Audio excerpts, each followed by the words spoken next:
They had slight information, apparently, about the Golden Horde or the campaigns in the west. The Eastern Christians. At the end of the Mongol Empire's Assyrian patriarch Bar-Hebras Abulfaraj completed his Chronicon Syriacum. This chronological summary of the various kings of the East has much to say about the Mongols, especially the house of Hulagu. It has been translated by Budge, E.A. Wallace Budge, recently.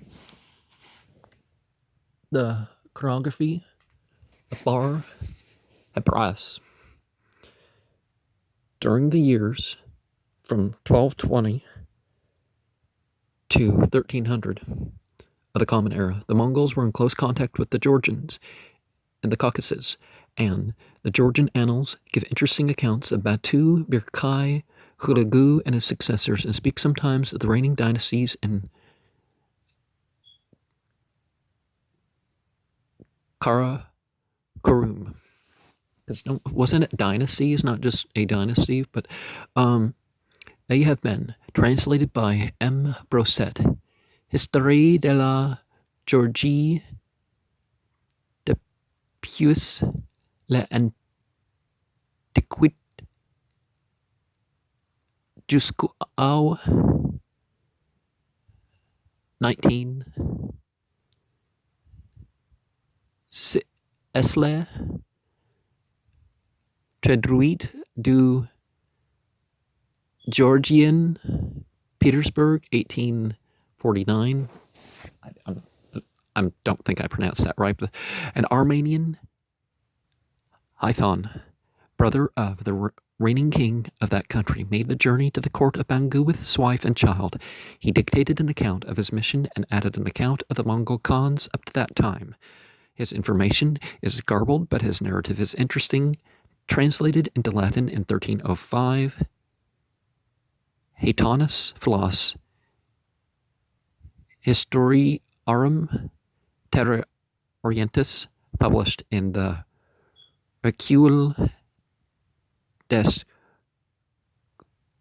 Crusades Documents Armenians, Paris, 1906, the account of the journey west of the Syrian patriarch Mar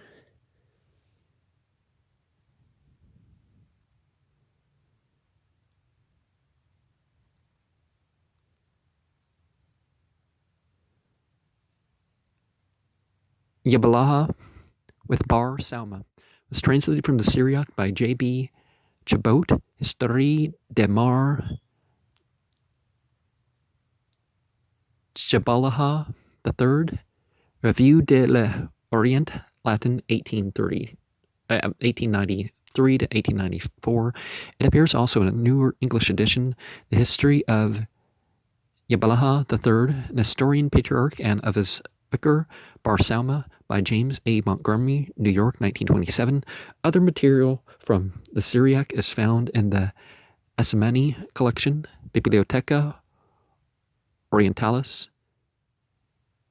Clementino, Vaticana, Rome, 1720. This account of the Nestorian Church under the Mongols.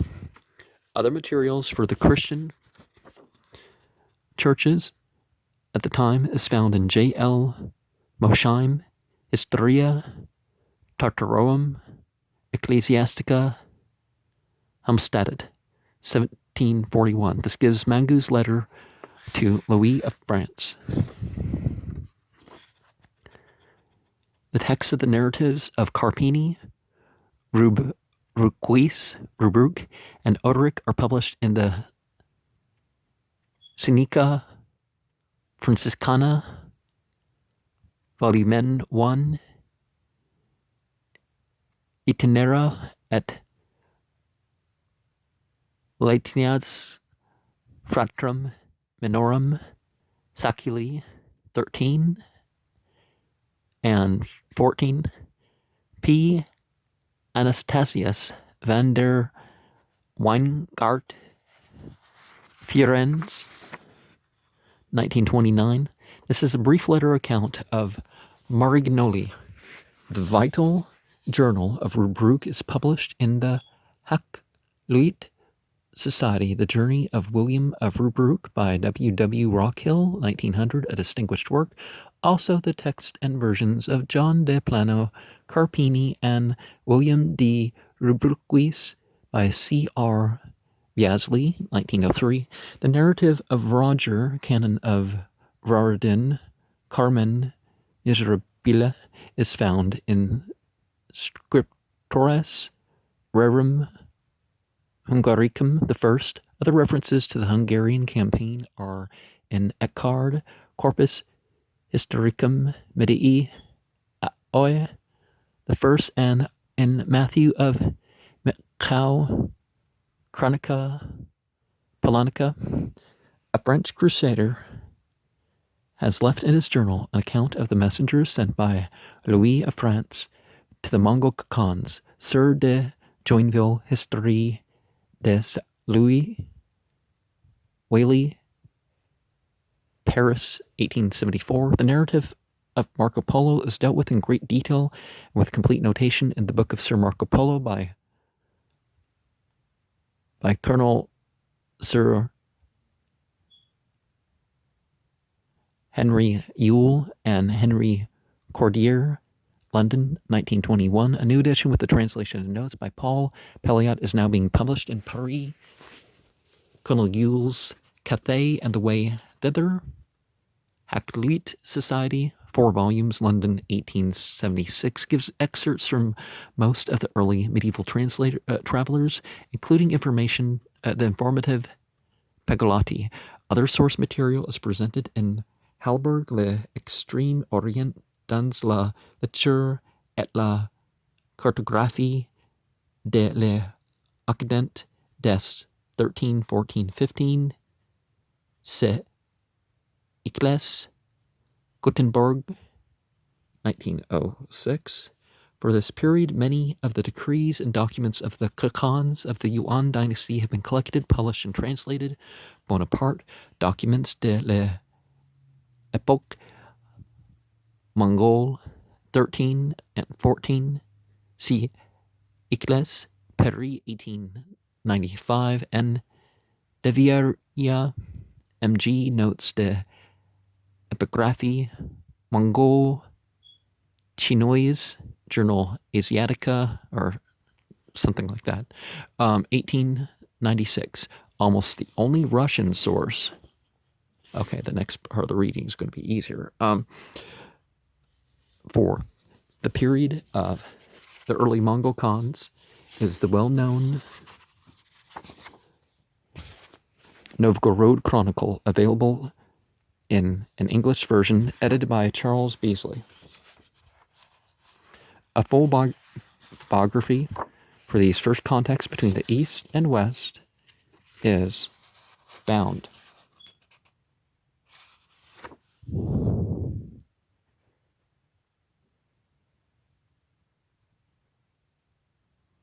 Is found in Ben de Weingart's Sinica Franciscana.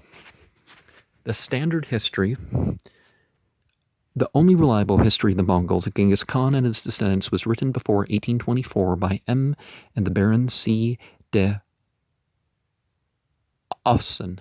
He was a diplomat of the Armenian descent, born in Constantinople. His work was guided, apparently, by previous research of Pitis de la Croix, and he read his way painstakingly through nearly all of the Muslim chronicles known to us today, chiefly Juwayni, Rashid, Wasaf, Mirquand. These manuscript copies he must have found both at Constantinople and the National Library of Paris. He seems to have used only single copies, and these naturally contained errors.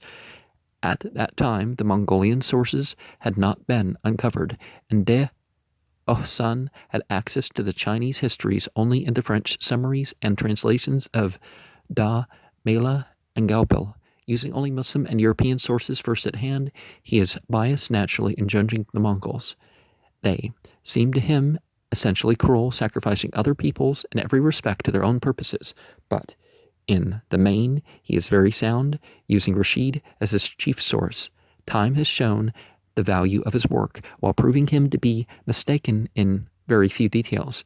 At such a vital point as his description of Tului's act in drinking the wooden cup of the shaman's potion when Tului was nursing his sick brother Ogadai, de Osen consulted Rashid and Juwaini with Mela and Gaubel. So de Osen's relation of the incident comes very close to the Mongol account, unknown to him, which describes Tului's act as a heroic sacrifice to save his brother's life. And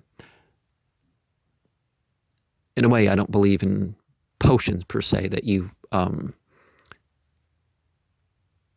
it's not that I don't believe in medicine, but basically the spiritual authority of some random shaman or something like that is, well, I guess it's not really random shaman, but you know what I mean. The spirits have told me to consume this, and really doesn't tend to be, that bad in terms of, the physical reality, but there's a spiritual component that I personally I don't believe in taking part in. What Rashid actually said is this: when it chanced that the Khan was taken with a sudden sickness, and as it is their way, the concubines, women of the house, and the shaman, men, gathered together, and they did a sorcery, and set a spell upon his sickness, and were washing it into water, when Tuli Khan entered. Then he raised his face as a suppliant toward heaven, sky, and said, O great and everlasting God, Tangi, the Mongol Turkish power, or sky spirit, if thou dealest out punishment for sin, my sin is more than his, and at the wars I have killed more men than he, and have snatched away their wives and children, and made the mothers and fathers of those captives to weep. And if thou seekest to draw into thy presence a slave fair in shape and wise, then I am the better fitted. So take thou me in Ogadai's place, and fix his illness upon me, so that he may be healed of this evil. How do you practice Tom Glen, that form of Buddhism? There's something,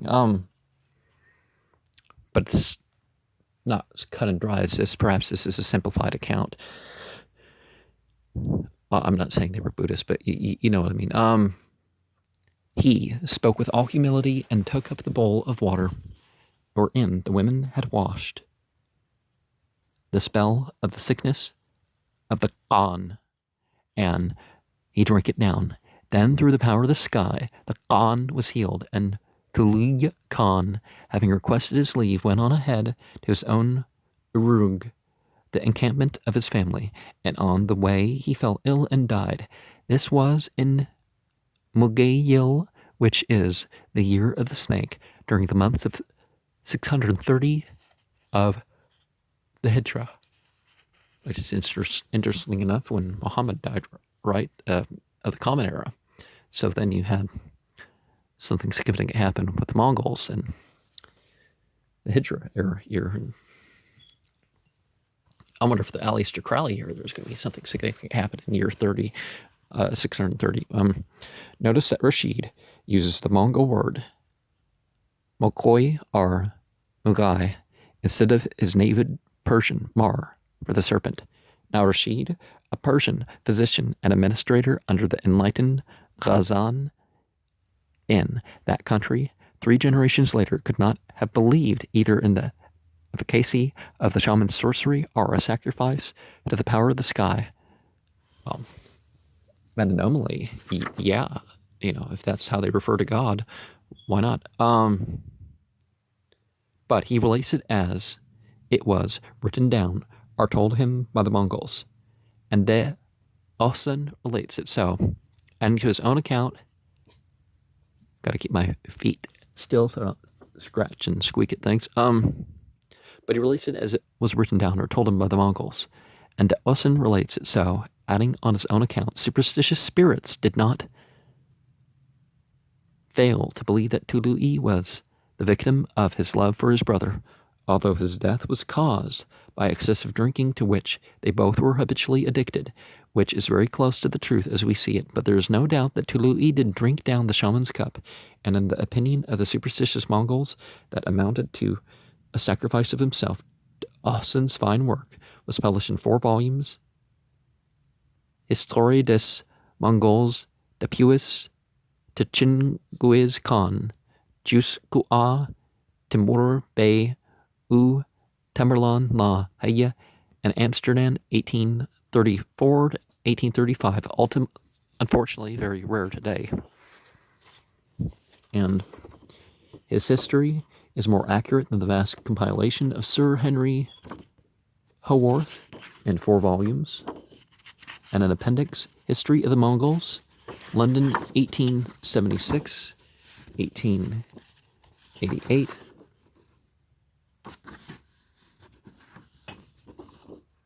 Haworth did not work directly from any Oriental source. He did assemble an enormous amount of detail without a coherent plan. The very recent historical summary of René Grousset is an important and authentic treatment of the Turco-Mongols during the 2,000 years from their first appearance to the last of the steppe dominions, Le Empire des Steppes, Attila, Genghis Khan, Tamerlan, Paris, 1939. And I'm going to show these pages, and I'm going to get back to this later. You can pause on this if you want, but I'm going to go to here, skip to here. Special biographies are to be found in Bahir and Lem, The Flame of Islam for the Mongols and Crusaders in the Near East. Xeplica for the origins of the Turkish clans. Yule and Cordier have a full biography for the medieval travelers to the east. Proudhon for the Mongol campaign of 1236 to 1241 in Europe. Note, all but one of the works cited by Proudhon on the Mongol military campaigns are in German. One by Sterlkowsk Grossmann, Ein Fall der Mongolen in Mitteleuropa, 1893, is a classic study of the conquest of Europe. Another German work on the Tatar method of attack was published in 1915 during the First European War. The translation of My Brief Life of Genghis Khan into German in 1928 has sold heavily and steadily ever since. There are other indications than these readers in the Third Reich have made a close study of the Mongol campaigns and especially of the Mongol technique of attack. Now, this was published, this is a 1940 book, so the NSDAP, I don't think, they didn't call them Nazis once here, because that's not really how to say it, Professor Peliat now believes that the date of the birth of Genghis Khan was 1167, not 1157. This would mean the Mongol conqueror died at the age of 60, not at 70, as we had thought. A rereading of Rashid's chronicle makes clear that there were 2 branches of the Uryanguts. One, the Mongol branch, had become nomads. It is to this clan that Subutai and his sons must have belonged.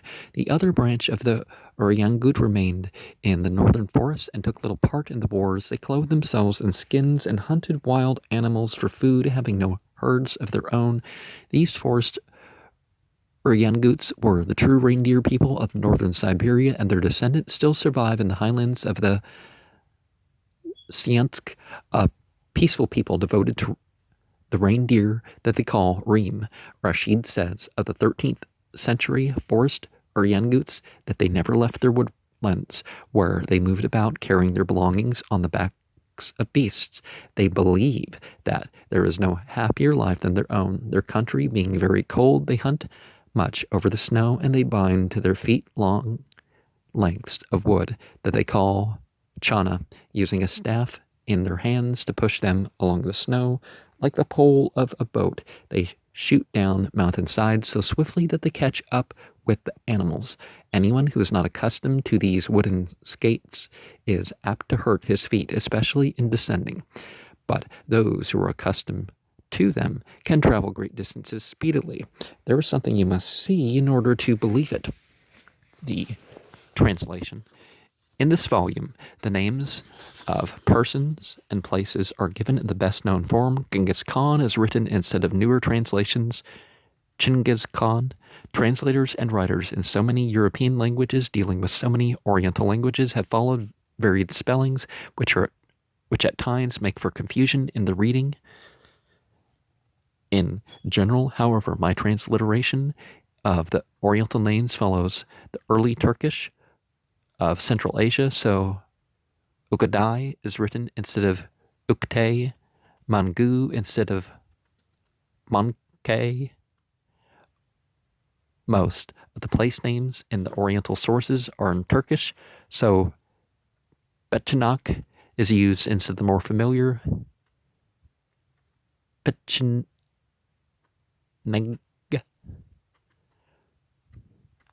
For that Turkish clan, Yasa is written for the law code of Genghis Khan rather than the purely Muslim Al-Yasak. I have written Khan instead of Ka'an of Rashid or the Ka'an of Marco Polo.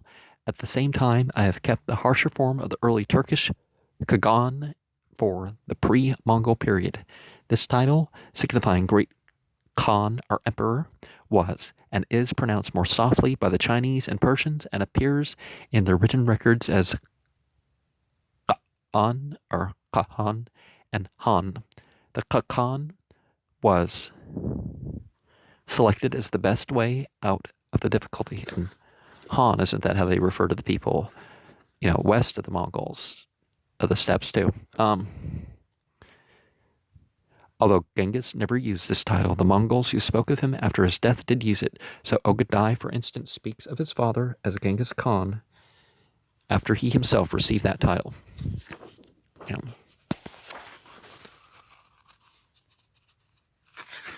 So the index, which, if you've been following along, should help in finding what we've gone over.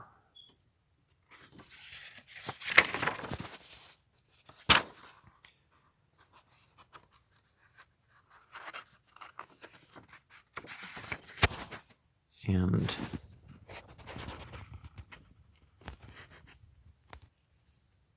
the Mongol Dominion. The following end-sheet map gives the frontiers of the empire actually governed by the Mongols. The area of their conquests extended beyond these frontiers. Such states as Mian on the Bay of Bengal and Novgorod near the Baltic paid tribute to the Mongol Khans. Mongol armies in their attack upon civilization penetrated into Nippon, Japan, and Java in the far east, and to Bohemia and Egypt in the west. In northern India, the Mongols advanced periodically as far as the Indus and Lahore. Of the area shown in this map, only the sheltered peninsula of India, Arabia, and Italy were free from Mongol influence. And so we have the domain of the steppe dwellers under Genghis Khan, 1200 of the Common Era, conquest at the death of Genghis Khan, 1227, Empire of Kublai Khan in China, the dominion of Kaidu, Chagatai Khan, the Emperor of the Ilkhans in Persia, the Golden Horde, the Kipchak in Russia. The capitals are religious cities, underline, the peoples in brown capitals, the place areas in black capitals, the people who became allies of the nomad clans in the first movement out of the steppes in red capitals.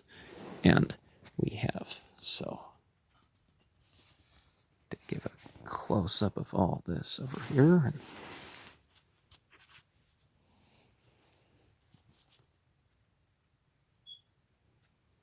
Okay, there was some blurring, so.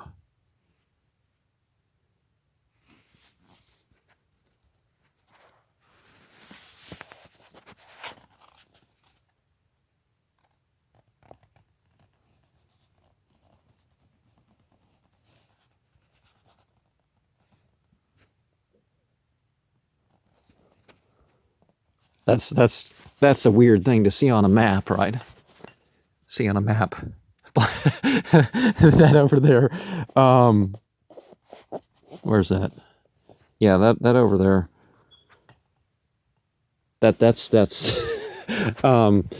I mean, that does seem kind of funny to me. But so, Mogazi, Louis Backer, John F. Bedelli, Barkhausen, Joachim Barkhausen, W. Barthold, Batuta, George Bachfield, Vincent of Yalvace, Charles Beasley, E. Blochet, L. Bruhier, Leon Cahoon, Eduard Chavanas, M.A. Kzaplika, R.K. Douglas, Eduard Dulaurier, Encyclopedia of Islam, Leon Fear, Ralph Fox, René Grosset, Grzimilo, Groom, Hammer Pergstall, J. Hammer Pergstall, Hyde Renaud, Sir Henry H. Haworth, Catalani, P. Jourdain, Cara Devon, Klaproth, Kliu Chevsky, W. Von Korstowez, Cow Nitsov, Harold Lamb. I don't know. Is there going to be more of what we, are we going to have another Harold Lamb book? This is the second Harold Lamb book. I